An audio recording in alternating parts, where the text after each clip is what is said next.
লালমনিরহাট বাংলাদেশের উত্তর সীমান্তে নিরীহ একটা জেলা, কিন্তু এখন সেটাই দক্ষিণ এশিয়ার সবচেয়ে আলোচিত কৌশলগত বিন্দুতে পরিণত হয়েছে। কারণ এখানে নির্মাণ হচ্ছে এশিয়ার দ্বিতীয় বৃহত্তম বিমান ঘাঁটি।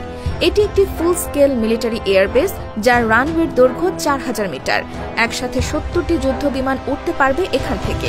এবং তার চেয়েও বড় কথা, এই ঘাঁটি বসানো হচ্ছে ভারতের সবচেয়ে স্পর্শকাতর অঞ্চল চিকেন নেকের মাত্র 12 কিলোমিটার দূরত্বে।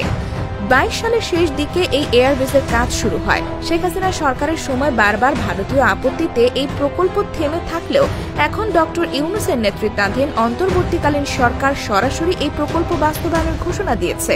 সোজা কথায় আর কারো অনুমতির প্রয়োজন নেই, দেশ নিজের সিদ্ধান্তে চলবে। ভারত এই খবর পাওয়ার পর থেকেই একরকম কাঁপছে।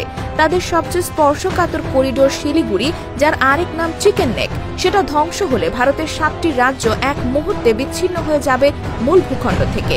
এই কারণে ভারতের গোয়েন্দা বিভাগ, প্রতিরক্ষা মন্ত্রণালয় এবং মিডিয়া সবাই এখন লালমনিরহাটের দিকে ফোকাস করেছে। কিন্তু বাংলাদেশ বসে নেই। এই এয়ারবেসকে কেন্দ্র করে গড়ে তোলা হচ্ছে একটি এভিয়েশন ও অ্যারোনটিক্যাল বিশ্ববিদ্যালয়। এখানে ভবিষ্যতে যুদ্ধ বিমান তৈরির পরিকল্পনা রয়েছে। সেই সঙ্গে তৈরি হবে মেইনটেনেন্স এবং রিফুয়েলিং হাব, যেখান থেকে আন্তর্জাতিক যুদ্ধ বিমানও জরুরি পরিষেবা নিতে পারবে। ফলে এটি একমাত্র সামরিক, কৌশলগত, আর্থিক কেন্দ্রবিন্দু হয়ে উঠছে। এখানে বিনিয়োগ করতে চায় চীন, কাতার, তুরস্ক, আমিরাত, এমনকি যুক্তরাষ্ট্র পর্যন্ত। ইতোমধ্যে চীনের পক্ষ থেকে $500 মিলিয়ন বিনিয়োগের কথা বলা হয়েছে, যার মধ্যে আছে আধুনিক রাডার, রানওয়ে নির্মাণ ও যুদ্ধ বিমান সংযোগ ব্যবস্থা। অন্যদিকে কাতার এবং তুরস্ক $200-300 মিলিয়ন বিনিয়োগ প্রস্তাব দিয়েছে ড্রোন ও রাডার সিস্টেম নিয়ে। বিশেষজ্ঞরা বলছেন, এই ঘাঁটি চালু হলে বাংলাদেশ শুধু আকাশপথে এবং আঞ্চলিক রাজনীতির ক্ষমতার মানচিত্র নতুন করে উঠে আসবে। ভারতের প্রকল্প নিয়ে তাদের মিডিয়ায় প্রতিনিয়ত ভয় ছড়াচ্ছে।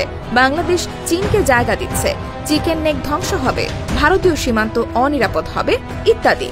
অথচ সত্যিটা হলো, এই ঘাঁটির কোনো অংশ চীনকে দেওয়া হচ্ছে না, বরং চীন সহায়তা করবে নির্মাণ ও প্রযুক্তি সহযোগিতায়। ঠিক যেমন ভারত করেছিল হাসিমারা, বিশাখাপত্তনম বা আন্দামান দ্বীপে বিদেশি প্রযুক্তি নিয়ে। তখন কেউ প্রশ্ন তোলেনি। প্রশ্ন এখানেই, বাংলাদেশ যখন নিজস্ব নিরাপত্তা নিশ্চিত করতে চায়, তখনই এত ছটফটানি কেন? আসলে ভারতের দীর্ঘদিনের স্বপ্ন ছিল বাংলাদেশকে নিরাপত্তার দিক থেকে এক প্রকার নিয়ন্ত্রণে রাখা, যেন বাংলাদেশ নিজে কিছু না পারে, সবকিছু দিল্লির পরামর্শে করতে হয়। কিন্তু এই প্রথম বাংলাদেশ নিজ সিদ্ধান্তে, নিজ ভূখণ্ডে, নিজ পরিকল্পনায় একটি যুদ্ধ বিমান ঘাঁটি তৈরি করছে, তাও ভারতের মুখোমুখি অবস্থানে। এই অবস্থান ভারতের কৌশলগত আধিপত্যের গলায় ছুরি বসানোর মতো। ইতিহাস বলে, 1972 সালে বঙ্গবন্ধু শেখ মুজিবুর রহমানও এই ঘাঁটি চালুর কথা ভেবেছিলেন, কিন্তু তৎকালীন ভারতীয় সরকার এতটাই আপত্তি জানায় যে বিষয়টি আর এগোয়নি। এরপর যুগের পর যুগ কেটেছে, ঘাঁটি পরিত্যক্ত থেকেছে, প্রকল্পে ধুলো জমেছে। অবশেষে ইউনূস সরকার এসে চূড়ান্ত সিদ্ধান্ত নেয়, এই দেশ কারো কথায় চলবে না। সীমান্তে শত্রু ঘাপটি মেরে থাকলে প্রতিরোধ করতে হবে প্রস্তুতি নিয়ে। আর সেই প্রস্তুতির নাম আজ লালমনিরহাট এয়ারবেস।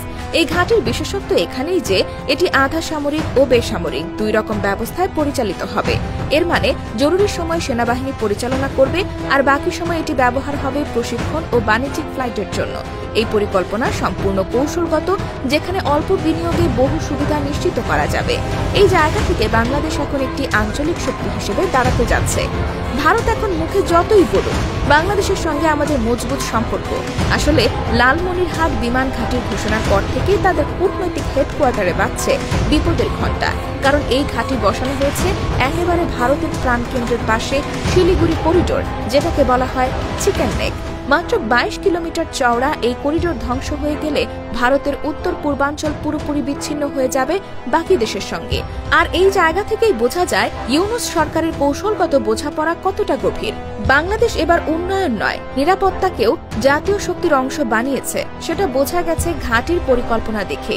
শুধু একটা রানওয়ে না, এখানে তৈরি হচ্ছে radar network, strategic transport facility, combat flight operation zone এবং মেইনটেনেন্স হ্যাঙ্গার। সব মিলে এটি একমাত্র আঞ্চলিক হাব এবং ভবিষ্যতে বহুজাতিক সামরিক লজিস্টিক চেইনের অংশ হতে যাচ্ছে।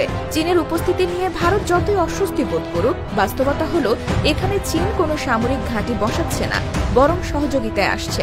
যুদ্ধ বিমান রক্ষণাবেক্ষণ, রাডার সাপোর্ট এবং ড্রোন প্রযুক্তিতে চীন বিনিয়োগ করছে। বাংলাদেশের বিনিময়ে পাবে 5th জেনারেশন প্রযুক্তি, মেড ইন বাংলাদেশ যুদ্ধবিমান পরিকল্পনা এবং প্রশিক্ষণ সহায়তা, এবং এই অংশগ্রহণ শিল্প ও প্রযুক্তি ক্ষেত্রেও গভীর সম্পর্ক তৈরি করছে। ভারতের সবচেয়ে বড় আপত্তি হল চীন কেন শিলিগুড়ির এত কাছাকাছি এসে প্রভাব বাড়াচ্ছে। কিন্তু প্রশ্ন হলো, চীন কি নিজের ইচ্ছেতে ঢুকছে, না বাংলাদেশ নিজে তাকে আমন্ত্রণ জানাচ্ছে? উত্তরটা একেবারে পরিষ্কার। ইউনূস সরকার বারবার বলেছে, আমরা কারো শত্রু না, তবে নিজেদের নিরাপত্তার জন্য যে কোনো সিদ্ধান্ত নেওয়ার অধিকার আমাদের আছে। আর ঠিক এই নীতির ভিত্তিতে চীন, কাতার, তুরস্ক, এমনকি ইউএই পর্যন্ত এখানে অংশীদার হতে আগ্রহ দেখিয়েছে। এদিকে ভারতের মিডিয়াতে প্রতিনিয়ত ফাটছে পলিটিক্যাল তামাশা। বলা হচ্ছে বাংলাদেশ চীনকে সামরিক সুবিধা দিচ্ছে, আবার কেউ কেউ বলছে পাকিস্তানি উপঠিকাদার এই প্রকল্পে কাজ করছে। এইসব শব্দ ব্যবহার করে ভারত চাপ তৈরির চেষ্টা করছে, কিন্তু ইউনূস প্রশাসন সেটা পাত্তাও দিচ্ছে না, কারণ সরকারের অবস্থান স্পষ্ট, আমরা আর পেছনে হাঁটব না। আরেকটা বিষয় খুব গুরুত্বপূর্ণ, এই বিমান ঘাঁটি গড়ে উঠছে পুরনো ব্রিটিশ সামরিক ঘাঁটির ভিত্তিতে, যা ওয়ার্ল্ড ওয়ার 2 এর সময় ব্যবহার হয়েছিল। অর্থাৎ স্থানটির কৌশলগত প্রাসঙ্গিকতা ঐতিহাসিকভাবেই আছে। এতদিন বাংলাদেশ শুধু দেখেছে, এবার নিজের রূপরেখা তৈরি করছে। বিশেষজ্ঞদের মতে ভারত এখান থেকে যে কোনো সময় কড়া অবস্থান নিতে পারে, এমনকি সীমান্ত উত্তেজনার কৌশলও নিতে পারে। কিন্তু বাংলাদেশ সেই ফাঁদে পড়বে না, কারণ সীমান্তে তিস্তার প্রাকৃতিক রক্ষণ, গভীর জঙ্গল ও মাটি পরিস্থিতি এমন, যা অন্য কোনো দেশের অনুপ্রবেশ ঠেকাতে নিখুঁত প্রাকৃতিক প্রতিরক্ষা ব্যবস্থা। এখানকার ভূপ্রকৃতি এমন যে মোদি বাহিনী লাইন পেরিয়ে ঢুকতে গেলে প্রথমেই মরবে তাদের স্যাটেলাইট ও ড্রোন, তারপর পাল্টা প্রতিরোধ শুরু হবে মাটি থেকে। আর এখানে ইউনূসের মাস্টার প্ল্যানের সবচেয়ে বড় দিকটা বোঝা যায়। এই প্রকল্প কেবল একটা এয়ারবেস না, এটা হচ্ছে ভারতের একচেটিয়া আধিপত্যের বিরুদ্ধে সোজাসুজি বার্তা। দক্ষিণ এশিয়ায় এতদিন ভারত বাণিজ্য, প্রতিরক্ষা, প্রযুক্তি, এমনকি পররাষ্ট্র নীতিতেও বাংলাদেশের ওপর এক ধরনের নিয়ন্ত্রণ কায়েম করে রেখেছিল, কিন্তু এবার সেই দড়ি ছিঁড়ে গেছে। বাংলাদেশ শুধু নিজের ঘর সামলাচ্ছে না, বরং আঞ্চলিক ভূ রাজনীতিতে নিজের অবস্থান শক্ত করছে। আগে যেখানে প্রতিরক্ষার বোঝাতো স্রেফ সেনা টহল আর সীমান্তে চেকপোস্ট, এখন সেটার মানে প্রযুক্তি, কৌশল আর দূরদর্শী প্রতিরক্ষা নীতিমালা। আর এই নীতির বাস্তব প্রতিফলন লালমনিরহাট ঘাঁটি। ভারতের কূটনৈতিক ব্যারিকেড, মিডিয়া প্রোপাগান্ডা আর সীমান্তের ছায়া রাজনীতি সব কিছুকে পাশ কাটিয়ে বাংলাদেশ আজ সেই জায়গায় দাঁড়িয়ে গেছে যেখানে সিদ্ধান্ত আসে নিজের কলমে, বাস্তবতা তৈরি হয় নিজের ভূখণ্ডে।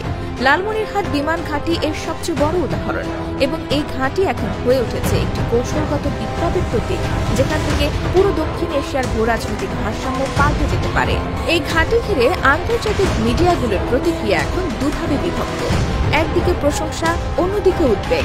ইউরোপের ডিফেন্স ইনসাইট, চীনের গ্লোবাল টাইমস, কাতারের আল জাজিরা সবাই বলছে বাংলাদেশ এবার নিজের প্রতিরক্ষা নিয়ে সত্যিকারের পেশাদার পরিকল্পনায় ঢুকেছে।